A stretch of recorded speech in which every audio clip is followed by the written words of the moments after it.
సౌదీలో week సండేతో start అవుతుంది. పాలు బాదాములతో డే స్టార్ట్ చేసి రెడీ చేసి స్కూల్కి పంపించేసిన తర్వాత వంకాయ కూర చేద్దామని వంకాయల్ని కట్ చేసి ప్యాన్లో ఆయిల్ వేసాను. ఈ కూరలో కొంచెం ఆయిల్ ఎక్కువ పడుతుంది.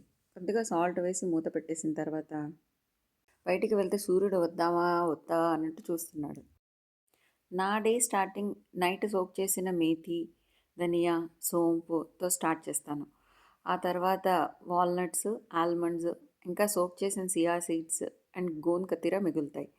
ఈలోపు కొద్దిగా కూరని చెక్ చేసి మిగిలిన ఫినిష్ చేసేసాను.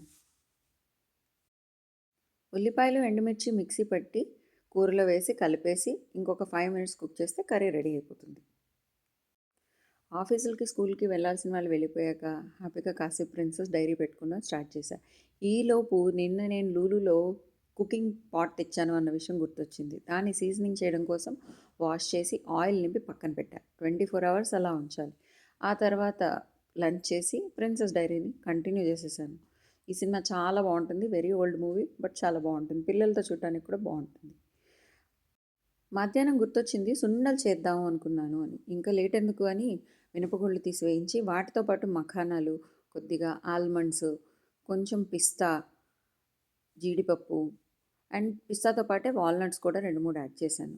ఉత్త సున్నుండలు కాకుండా అందులో ఇలా డ్రై ఫ్రూట్స్ అన్నీ కలిపితే పిల్లలకి తెలియకుండా వెళ్ళిపోతాయి. ఈవెన్ మనకు కూడా హెల్దీ. ఇది పంచదారతో చేశాను. బెల్లంతో కూడా చేసుకోవచ్చు. బట్ లాస్ట్ టైం బెల్లంతో చేశాను. ఈసారి పంచదారతో చేశాను అనమాట. ఇది టైం మాత్రం చాలాసేపు పడుతుంది. తింటే యమ్మీ యమ్మీగా ఉంటుంది. ఓవర్ నైట్ సోకింగ్ ఐటమ్స్ అన్నీ రెడీ చేసి డేకి గుడ్ నైట్